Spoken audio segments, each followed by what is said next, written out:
Hello, and a very warm welcome to Fireside Chats. My name is Magela Pillai. It is my privilege and honor to have in the studio with me today a yogi of over 4 decades in spiritual endeavor. In her experience under her belt, Sister Denise, who has been practicing Rajyoga Meditation for that amount of time. The series today chooses to focus on the core of spirituality. We ask you to take a good look into your heart and your life and to ask yourself whether there is a balance between the person that you'd like to be and the person that you've become. We'd ask you to look at your relationship with God, whether you are happy with your relationship with God, whether you're happy with your own set of values and the person that makes you who you are. Today we look at questions in such a manner so that you will be able to reflect on your own philosophical as well as spiritual integrity. And we ask you the question as to whether there is a harmonious balance in your life between your own personality as well as your relationship with God. So bearing all of these questions in mind, I'd like to bid a very warm welcome to Sister Denise. Thank you so much for joining us. Thank you very much. The topic for today is Beyond Good and Evil. This topic is very interesting because, like you, I also tend to categorize things and sometimes people into being good and evil, whereas Sister Denise has a fresh take on the subject. And so I'd like to ask her, Sister Denise, why beyond good and evil? The reason I'm asking this question is because if we see something bad happening in the world, like current affairs is designed to cause shock, and does cause shock globally, not just in the country in which it's happening, but globally. Then you get people who are good, people helping strangers on a daily basis that so astounds humanity because of its selflessness. We all fall into this category of appreciating good and hating evil. And yet you wish to take us beyond that. Tell us how. You know, we evaluate people. We say this is a good person, this is a bad person, this is a good action. That's different. This is a bad action, you see. Good people make mistakes. In fact, we would say from a spiritual angle that every soul on earth is good, because the elemental qualities of all souls are purity, peace, power, love, bliss. All very, very good qualities. What I feel is that when souls, when people become empty of those qualities, they become weak. And when a person is weak, then they're unable to do powerful actions. So powerful actions are good actions. People who are spiritually weak tend to do bad actions, not because the person is bad, but because the person is weak. So I think that classifying people as good and bad is misleading. There are good actions which result in good results, and bad actions which result in bad results. But I think our problem is, and this is also part of the teachings of the Brahmakumaris, is that we look at everything in terms of good and evil, where it's much more subtle than that, it's not quite so straightforward, and we need to look at it differently. Sister Denise, do you believe that there are people on this earth who are evil, or do you not even look at it like that? Well, I don't look at it like that. I mean, there are roles that people play. Now, if you are cast in a movie to be the villain, that's just a movie.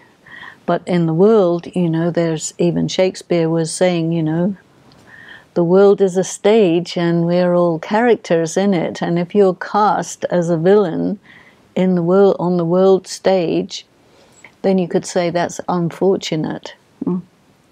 But still, the soul in its original condition is pure. And when a soul is weak and corrupted, then you see that soul can become an instrument for the force of evil. And that's a very unfortunate thing to do, which we all have to resist. But some people don't resist it. May I ask why it is important to you to go beyond good and evil? Because most people, me included, are quite happy to be in this is good, this is evil. Like, take the phenomenon that we see a great deal at the moment due to many reasons. There is something called Islamophobia. You know, we don't have, I don't think we have, how do you call it, Christianophobia or Hinduphobia or Buddhaphobia. Yes, I've never heard those there words. is anti-Semitism, definitely. But this is all to do with prejudice. You know, a person from a particular group will, in the name of their religion, do something which is actually against their religion, and then people adopt an attitude of prejudice against anybody else who's connected with that, and that makes them do very bad actions, you see. And so I think it's very valuable to go beyond good and evil, because it takes us beyond the happy-go-lucky way of casting people in a prejudicial way as good and bad. You know, any kind of prejudice is going to label, you know, this person is good because they look good in my angle, not because they really are doing good actions, and vice versa. So when you take yourself beyond good and evil, you are saying, okay, everyone has a right to be who they are and what they are.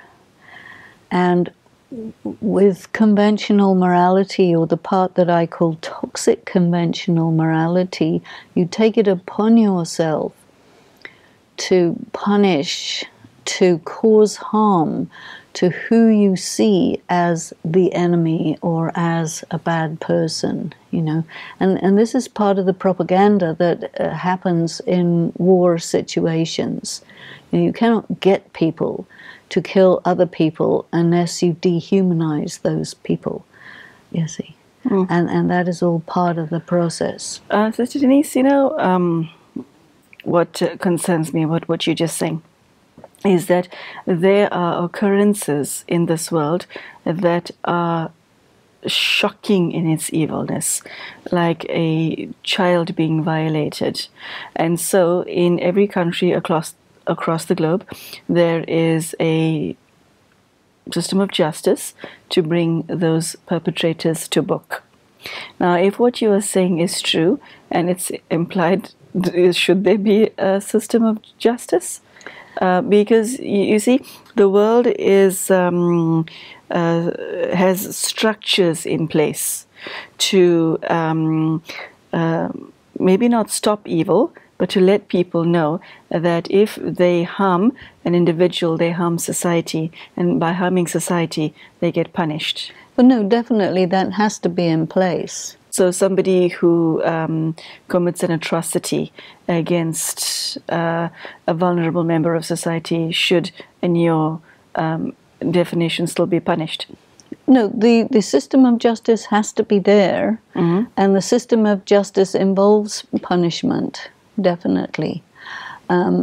It could involve rehabilitation much more than it does. It may involve some rehabilitation, but normally the justice system doesn't, and there has not been any addressing of the problem of victims becoming perpetrators, you see, because the justice system doesn't look at it like that. It could, but it's not practical. So one thing is the practicalities of life in the world as we live. The other thing is, okay, I'm an individual. Now I need to really look at how I look at another human being. Am I going to be this, punitive person who, is looking for revenge, looking for blood? Is that going to make me a better person? Is it going to make the world a better place? Most probably not, And this really refers to people who are not part of the justice system. Conventional morality is fundamentally punitive. Once you start to look a little bit more into the laws of spirituality, the laws of karma, and so on, yes, you will bring a person to book, but at the same time you'll qualify that with anyway their karma is going to produce some or another consequence, very negative consequence. But it doesn't mean I need to look at that person with hatred in my eyes, because how does that make me a better person, So Denise, if an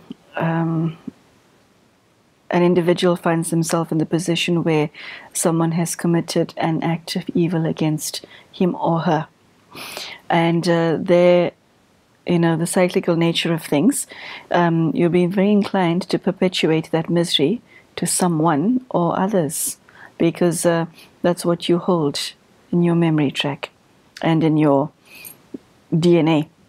How do you stop the cycle of good and evil within yourself?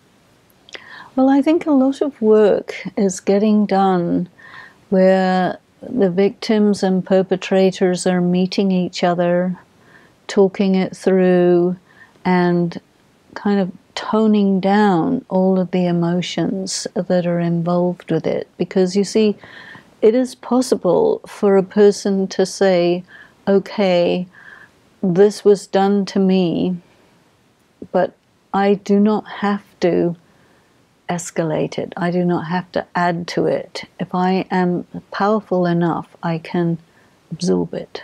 Okay. How do you come to terms with the pain experienced as a result of evil inflicted on you when you were vulnerable as a child? There are millions of children across the globe who are treated atrociously. Okay? And that itself is a disaster waiting to happen. But there are many adults who have been victimized as children, who are now dysfunctional adults, who haven't come to terms with the evil that was perpetuated onto them. Well, you can say the evil that was perpetuated onto them, which is a value judgment, but you can say what exactly happened to them without qualifying it as good and evil, and look at it as injury from which the person physically, psychically, socially, spiritually can heal, because they can. As soon as you start talking about it as evil, you block the healing process. Okay, so the person renames it. Well, I think that's a very important way to begin. May I ask, do you hold the opinion that someone can heal from anything? I think it's possible. I wouldn't say that necessarily everybody will, but there are enough examples of people who took it upon themselves to work through their trauma to indicate that if you decide to, you can. Because if you don't, then you will pass it on to someone else. And I think that knowing that is a very good incentive to work through it so that you don't pass it on to someone else. Because if you can't handle this negative energy that happened to you, you see, you'll put it to somebody else. You don't have the power not to do that. But if you work through it, then you're neutralizing it so that it doesn't carry on. That's very important. Yeah, I can see that. So, Sister Denise, the good and evil inside one's own being, never mind what's on the outside, inside of you.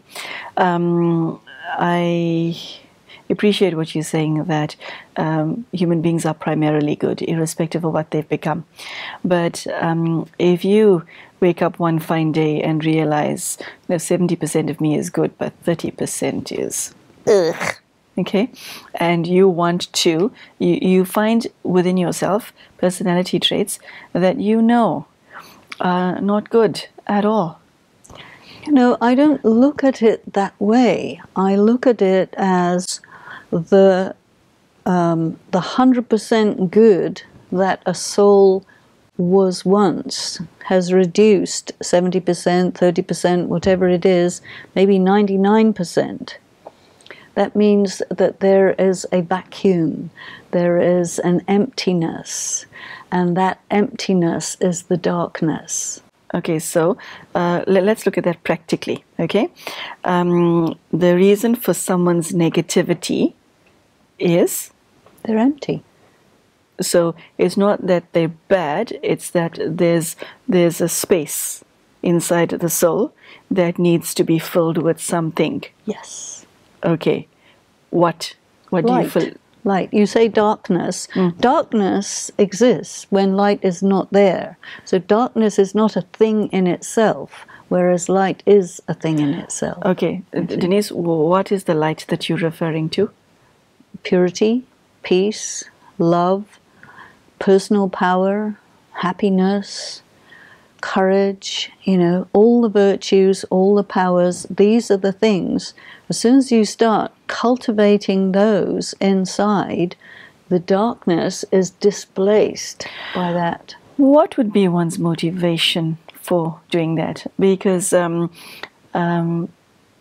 it's one thing to recognize that there's a gap within your spirit. Another thing to realize, okay, there is a being out there called God who can fill it. What would be the motivation? I think the motivation is, I am worth it. That's beautiful. I can recover from anything, you see. And I think that message needs to be amplified. I am worth it and I can recover from anything. That's a lovely mantra to have on one's bathroom mirror and on one's steering wheel. You can go into a gathering of people who are there incarcerated or whatever it is, and I've done this, and just continue to say, you're worth it, you're worth it, you're worth it. But what message do they normally get? You're the scum of the earth. That's the message they get. They don't have to be given that message. They can be given the message, you're worth it, you're valuable, you're important, you can do it. However many times they relapse, this message is much more effective than telling people, you're empty, you're the scum of the earth, you're evil, we hate you. That's going to lead to suicide or homicide or both. And since you're an eternal and immortal soul, you're going to reincarnate with that sanskar. What has been the use of it? The understanding is there that there's a dark side within a person. The will is there to change. The self-respect is there to understand I can come back from anything, and irrespective of my past, and I am worth it. Okay? Then all of those are in place. Now, where do you go after that? Because to get to this point of going beyond good and evil and to re-empower, it's a multi-pronged effort. So what comes thereafter? What does one do? I think where do you go? You have to do a rigorous personal moral inventory so that you're really clear. A rigorous personal moral inventory. Okay, I hope you know how to spell that. Yes. You need to write down, I did this, I feel this, I think this, I resent this, and look at it, and then move through each one. It's a big piece of work. It's so expedient to just get rid of people, put them in prison, kill them, whatever it is. But because everyone is an immortal soul, they're going to come back anyway. And they're going to come back worse because they're weaker. And so sooner or later, you know, it's going to be worthwhile, one by one. Whoever says, okay, I want to be free, I want to be me, you know, start doing that. It's rather similar to the addiction recovery programs, you know, because when a person is caught in an addiction, I mean, robbery can be classified as an addiction, domestic violence is an addiction, so many of these things. Any activity, the WHO has defined this, any activity that you do, that you continue to do in spite of negative consequences, that is an addiction. And the process of addiction recovery for any particular kind of addiction, whether it's substance or whether it's behavior, go through that process. And meditation is a very key part of it, because you have so little light, so little power, you know, that the most important thing to do is to increase that light and that power. And that you can do by directly connecting with God. There is no other source. Okay, someone has is very insecure, okay, and they have become aware of their own deep-seated insecurities. So this person has ticked off all of the blocks that I've mentioned earlier, and this person now presents him or herself to God and wants to take something from God. What do you do? What do you say? How do you engage with God? They need to turn their attention to God with total humility, because what is in the way between a self and God is the ego. You see, that absolutely blocks the possibility of taking help from God or taking light from God. So sometimes you can only have that humility when you have been fully humiliated. That sounds very painful. Very painful. But you see, until a person reaches a certain point where they can drop their ego and they hit bottom, that's the only time they can start coming up again. But it seems to me that that is the way. I'm not saying it's easy. It isn't easy, but it's possible. And at any point in a person's life, at any level of depth that a person may have fallen to, you know, God is not going to turn away or reject or abandon or anything like that. Anyone who will, in humility and in sincerity, turn themselves to God, they will receive a great wave of love and support. And that's very powerful. It's very healing, you know. But there is no other entity that can do that for a human being. And the thing that people need to know is that God is much, much more accessible than they think. Is it an act of mercy to go beyond good and evil? Perhaps. Why do you say that? Because you're not condemning out of hand, because you're coming from a place of love. You know, after all, this is another human being. This is your human brother. Denise, a lot of people have been confined because of their past, because of the way they were raised, because of certain, the religion that they were born into, norms, values, etc. You know, people tend to be boxed into this, who they are in reality, and then there's all of these boxes and definitions, which later becomes almost like a prison around them. Okay, so although what you may be saying is valid and doable and lovely to listen to, how do you get yourself out of this prison of, well, for want of a better word, indoctrination?